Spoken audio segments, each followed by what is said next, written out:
Durante o evento da Fundação Perseu Abramo e Fundação Friedrich Ebert, Lula abordou a questão do aborto no Brasil e defendeu a legalização da prática. Para o petista, o tema deveria ser tratado como saúde pública, para que todo mundo pudesse ter direito e não vergonha. Além de afirmar que mulheres ricas realizam o aborto em outros países, onde o procedimento é liberado, enquanto mulheres pobres estão supostamente morrendo tentando abortar. As mulheres pobres, elas morrem tentando fazer aborto porque é proibido, o aborto é ilegal. Quando que a madame ela pode fazer um aborto em Paris, ela pode escolher Berlim, ir para Berlim, procurar uma boa clínica e fazer um aborto. Aqui no Brasil ela não faz porque é proibido, quando na verdade deveria ser transformado numa questão de saúde pública e todo mundo ter direito e não ter vergonha. Eu não quero ter um filho, eu vou cuidar de não ter meu filho. No ano passado, ele já havia abordado o tema e dito na ocasião que era contra o procedimento. Sobre a pauta da família e dos valores, Lula criticou o conservadorismo e classificou os temas como muito atrasados, além de criticar indiretamente o presidente Jair Bolsonaro, acusando o chefe do executivo de machismo. E essa pauta da família, a pauta dos valores, é uma coisa muito atrasada. E ela é utilizada por um homem que não tem moral para fazer isso. Ele não cuidou dos filhos dele com educação para falar da questão moral, da questão da família. O comportamento dele com relação às mulheres não lhe dá o direito desses valores. Ele não respeita. Ele acha que mulher é um objeto. Sabe? Então, é esse cidadão que tenta pregar valores para um grupo, sabe, brasileiro que acredita. E eu acho que nós é que temos que assumir essa discussão, tentando fazer a sociedade evoluir e não compartilhando do retrocesso, sabe, que a gente tem nessa discussão. No entanto, aqui em Os Pingos nos Is, vamos relembrar 3 falas do petista em que ele se contradiz. Ele teve uma conversa gravada com Dilma Rousseff, na qual diz que durante uma operação da Polícia Federal, que Clara Ante, ex-diretora do Instituto Lula, estava dormindo e que ela teria confundido 5 agentes da Polícia Federal com um presente de Deus. Vamos ouvir. Na casa da Clara Ante, sabe? A Clara estava dormindo sozinha, quando entrou 5 homens lá dentro, ela pensou que era um presente de Deus, era a Polícia Federal. Sabe? Então... Ela pensou que era um presente de Deus. Então... Já em conversa com o ex-ministro Paulo Vanuc, Lula relembrou de Clara Ante e pediu um movimento contra um dos procuradores da Lava Jato, indagando sobre as mulheres de grelo duro do PT. Até tirei o sarro da Clara Ante, fica procurando o que fazer. Faz um movimento das mulheres contra o filho da puta, deixava ela sem comer, sabe? Dava chibatada nela. Cadê as mulheres de grelo duro lá do nosso partido, porra?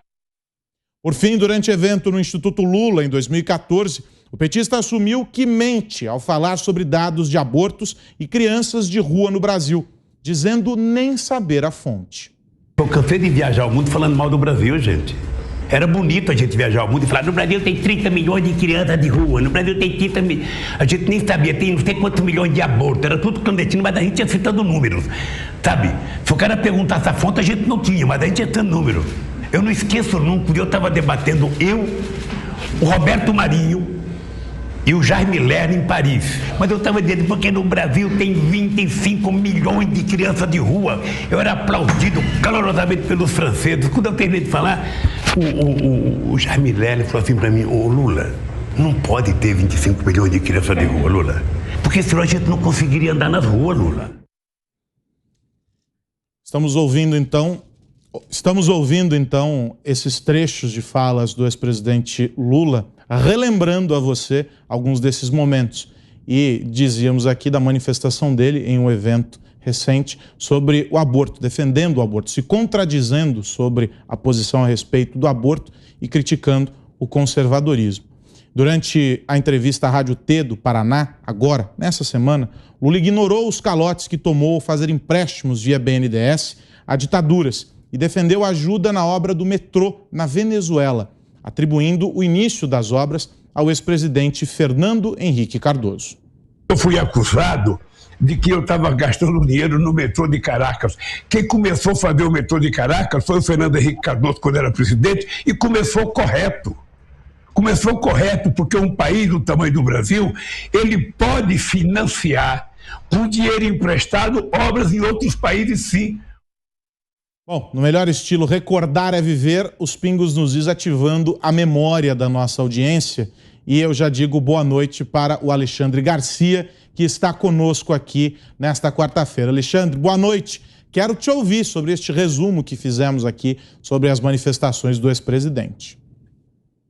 Boa noite. Foi uma manifestação explícita de hipocrisia, o que a gente viu aí, né? Dá vergonha. A gente, ouvindo passivamente, já fica envergonhado com uma coisa dessa. Mas eu tenho uma teoria, eu gosto muito do Freud, gosto muito de psicologia. Eu tenho uma teoria, eu acho que inconscientemente ele está cometendo atos falhos nesses últimos dias, porque não quer ser candidato, porque está fazendo a anticampanha. Com as declarações de hoje, por exemplo, ele acaba com uma afinidade com qualquer religião cristã, ao dizer que toda mulher deveria poder fazer o aborto, se não quer ter filho, faz o aborto, né? Disse que os valores da família estão atrasados, né? Criticou a classe média também, né? Defendeu o dinheiro brasileiro para a Venezuela. Isso hoje, se a gente somar com outros dias, né, que ia dar toda a força para o MST, MTST, ia acabar com a atualização das leis trabalhistas, com o teto de gastos, com as privatizações. Ontem brigou com os deputados federais, sugerindo na CUT, acho que foi segunda-feira, que sindicalistas descobrissem o endereço dos deputados e fossem para a casa deles assediar a família deles, incomodar, como ele disse, a mulher, os filhos, né? Tem deputado reagindo aí, dizendo que vai se armar para evitar que façam isso, né? E outros que vão entrar na justiça. Então parece que é a anticampanha.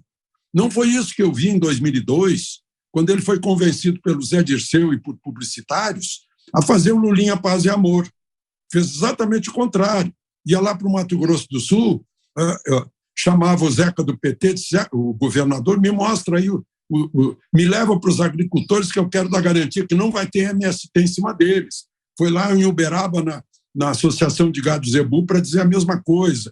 Foi lá em Sertãozinho para dizer para os plantadores de cana a mesma coisa. Foi na Fiesp para dizer que ninguém vai invadir fábrica, que serão obedecidas às leis de mercado, né? Isso foi em 2002, aí ele foi eleito, ganhou do Serra, tinha perdido 3 eleições antes e estava com teto, ele tinha 16% uma eleição, 18% na outra, 20% na outra, não passava daquilo, passou na hora que virou Lulinha Paz e Amor. E agora está virando Lulinha pró-aborto, pró-modernização da família, pró-Venezuela, pró-desfazer os progressos que foram feitos na legislação. Eu só posso atribuir, ou ele está muito enganado sobre quem é maioria no povo brasileiro, né? Ou ele está muito enganado, que a maioria é conservadora, é contrária a isso que ele defende, né? Ou ele está querendo desistir da candidatura, quer tornar inviável para que o partido diga, olha, você tem razão, não dá mais, é melhor descansar. Pode ser isso também. Augusto. Concordo com o Alexandre. É a campanha de quem não quer vencer a eleição. Ele é a favor da censura à imprensa e se expõe com essas mentiras que, além da infelicidade da declaração, para dizer o mínimo, ele se expõe àquela verdade, né? A internet não perdoa. Essa relação aí que o nosso Binha mostrou, ela poderia ser ampliada por coisas assim. Ele poderia nos contar como é que ele fez para reter a documentação da mulher, que ainda não era casado, com a Marisa Letícia, os dois eram viúvos. Ela precisava de documentos do sindicato e ele confessou que segurava esses documentos para que ela tivesse de voltar. Boa técnica de sedução, né? Ele fez discursos à beira à beira da sepultura, não, ao lado do caixão da mulher. Explorador de cadáveres. Ele tem aquela frase famosa em Pelotas: Pelotas é um polo exportador de viado, é assim que ele pronunciou, viado, quando os gays não admitem outra palavra vinda de qualquer líder político. E a questão da Venezuela, vamos botar aqui os pingos nos is. O Fernando Henrique fez o primeiro contrato, o PT alterou os outros e transformou o metrô num sorvedor de dinheiro que deveria ter sido aplicado aqui no Brasil e em outros lugares. Para resumir, ele fez em Cuba, com dinheiro brasileiro, o Porto de Mariel, que é o porto que ainda não temos em Santos, por falta de dinheiro. Então, estou com o Alexandre. Eu acho que essas declarações do Lula, ou ele não quer ser candidato, ou ele não está muito bem da cabeça, ou ele quer aumentar a esperança do Alckmin, né?